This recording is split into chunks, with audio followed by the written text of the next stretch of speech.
میں 2008 میں آیا تو سب سے پہلے جب آتے ہیں تو آپ کے پاس ویزا ہوتا ہے. اس زمانے میں ٹیئر 1 ویزا اسے کہتے ہیں جو کہ ہائیلی اسکلڈ مائیگرنٹ پلان. اگر آپ ایک انجینئر ہیں یا ڈاکٹر ہیں تو آپ کو ہائیلی مائیگرنٹ پلان پہ آتے تھے. اب آج کل جو ویزا چل رہا ہے وہ ٹیئر 2 ویزا ہے جو مائیگرنٹس کے لیے ہے, ہائیلی اسکلڈ کے لیے وہ ٹیئر 2 ویزا کہلاتا ہے. اس کے علاوہ ملٹیپل روٹس ہیں. اگر آپ ایک اسٹوڈنٹ کے طور پہ آتے ہیں تو آپ کو پوسٹ اسٹڈی ورک ویزا ملتا ہے جب آپ اپنی اسٹڈیز ختم کرتے ہیں, جس کی ڈیوریشن 2 سال ہوتی ہے.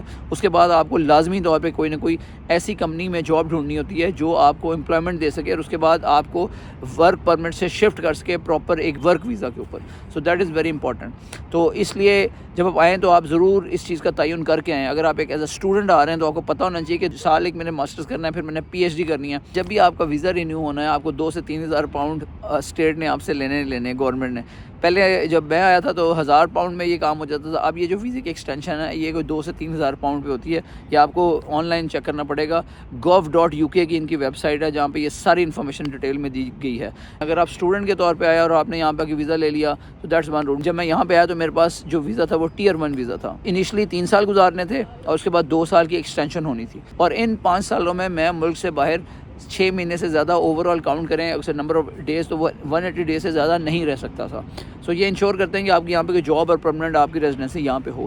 اچھا, جب آپ یہ 5 سال گزار لیتے ہیں اس کے بعد آپ کو انڈیفینائٹ لیو ٹو ریمین مل جاتی ہے. آپ کو ILR مل جاتی ہے جس کو انڈیفینائٹ لیو ٹو ریمین کہتے ہیں, یا اس کو PR بھی کہا جاتا ہے, پرماننٹ ریزیڈنسی.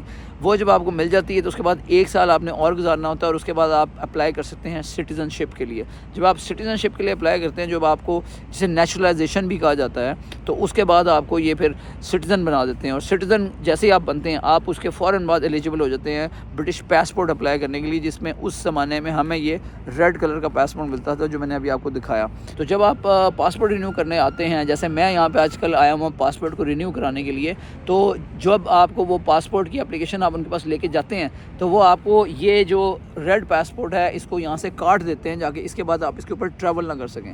سو یہ میں نے نہیں کاٹا بلکہ یہ جو ڈپارٹمنٹ ہے gov.uk کا پاسپورٹس ڈپارٹمنٹ, انہوں نے اس کو کاٹا ہے. اس کے بعد جب آپ یہ ان کو جمع کرا دیتے ہیں تو اس کا پروسیس یہ ہوتا ہے کہ آپ ایسا پاتھ ہوتا ہے جس میں آپ جو پاسپورٹ کی اپلیکیشن ہے وہ سٹینڈرڈ پروسیجر سے اپلائی کرتے ہیں تو آپ کو 2-3 ویکس میں وہ پاسپورٹ واپس مل جاتا ہے نیا والا رینیو ہو کے. لیکن اگر آپ میرے کیس میں نے زیادہ ٹریول جلدی کرنا تھا تو مجھے فاسٹ ٹریک کیا. میں نے فاسٹ ٹریک کے لیے فیس زیادہ لینی پڑتی ہے, وہ میں نے دی.